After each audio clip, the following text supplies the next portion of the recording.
यहाँ आए हुए सभी भक्तों के चरणों नमन करता हूँ मैं। आज मैं आपको श्राद्ध पिंड दान क्या है इसके विषय में बता रहा हूँ। इसमें प्रकल्प चल रहा है, लोग श्राद्ध करते हैं, लेकिन वास्तव में श्राद्ध एक पाखंड है। मैं आपको दो कहानियाँ सुना रहा हूँ, दो कहानी सुनिएगा और फैसला खुद करिएगा सही है या नहीं सही है। पहली कहानी कबीर की है, दूसरी कहानी महात्मा बुद्ध की है।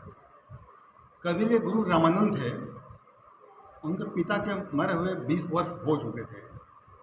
जिस दिन पितरपक्ष था तो गुरु ने रामानंद ने कबीर से कहा, कबीर जाओ गांव में जाओ, लोटा ले जाओ, दूध लेके आओ और खीर बनानी है, हमने अपने पितर को भोग लगाना है। कबीर ने लोटा लिया और आगे जाने लगे तो रास्ते में एक गाय मरी पड़ी हुई थी।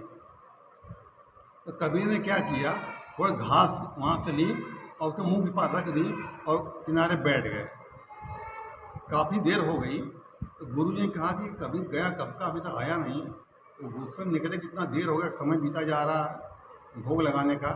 तो गुरु जो है जाते हैं तो देखते क्या हैं कि रास्ते पर कबीर बैठे पड़े हैं, एक गाय मरी पड़ी है और उसके सामने चारा पड़ा हुआ है।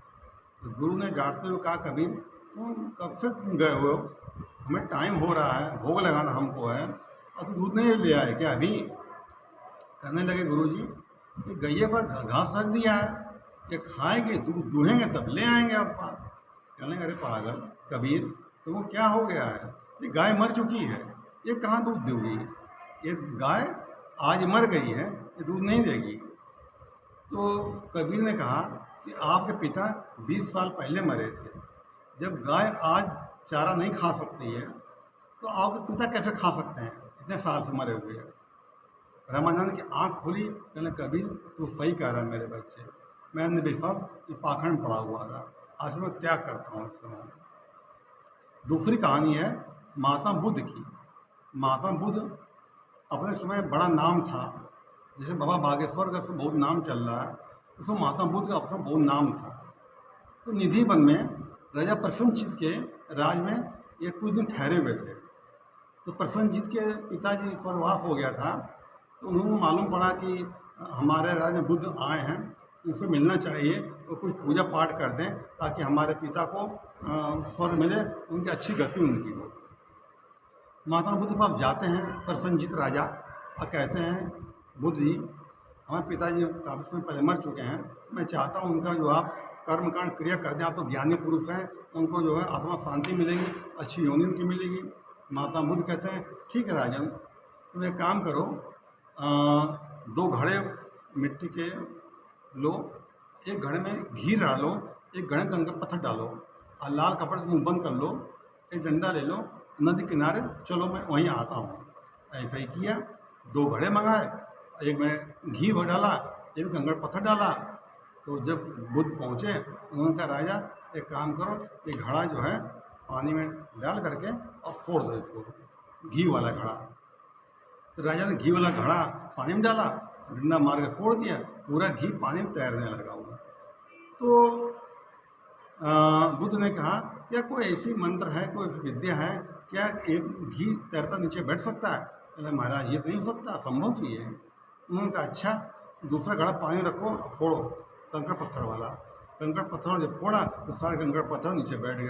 तो बुद्ध ने कहा, क्या कोई ऐसी पूजा पाठ विधि है जिससे पत्थर तैरने लगे। कहले महाराज ऐसा नहीं हो सकता है, जब प्रकृति विपरीत है। तो महात्मा बुद्ध ने कहा, दुनिया में कोई किसी तारता नहीं है, इंसान कर्म ही तारता है, इंसान कर्म ही तारता है। गीता के अनुसार मरे हुए का जन्म निश्चित है और जन्म लेने वाले का मरना निश्चित है। तो काहे का श्राद्ध, किसका श्राद्ध।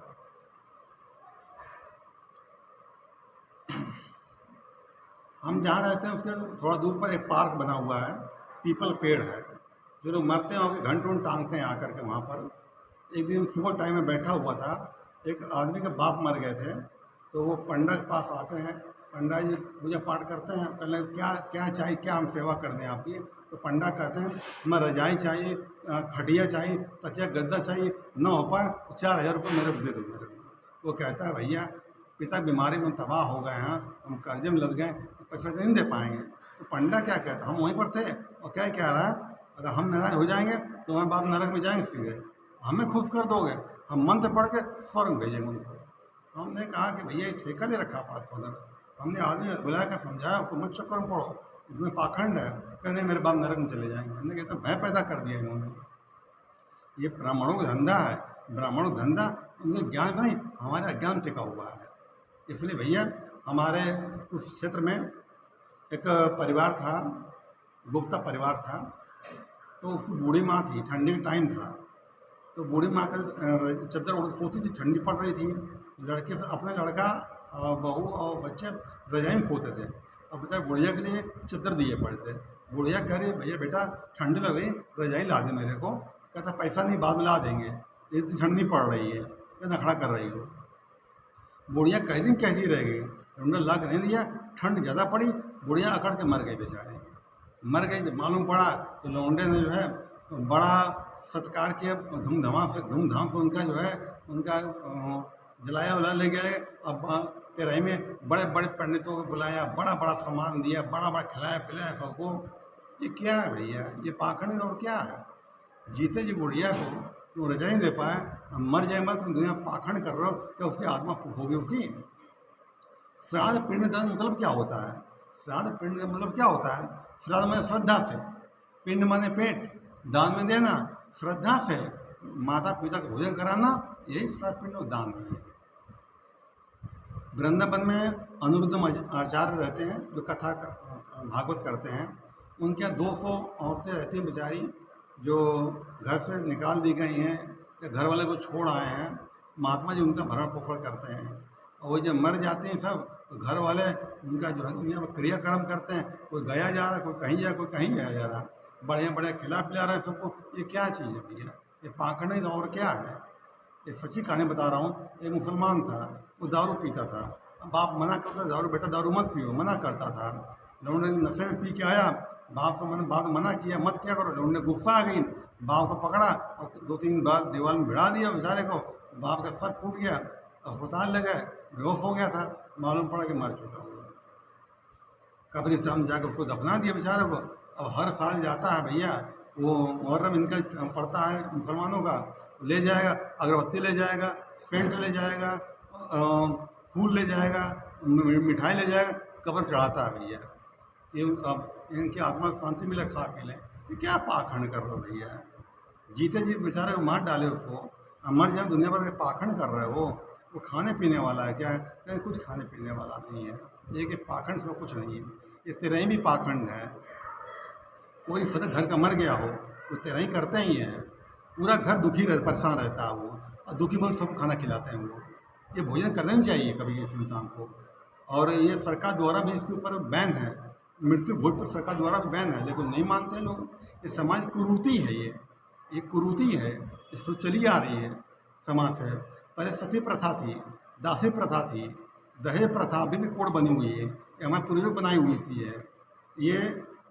ये पाखंड है, प्रकार श्राद्ध पिंड ना भैया, इससे बढ़िया उनके नाम किसी गरीब को कुछ खिला दो, चल जाता है। लेकिन पाखंड की जरूरत नहीं है।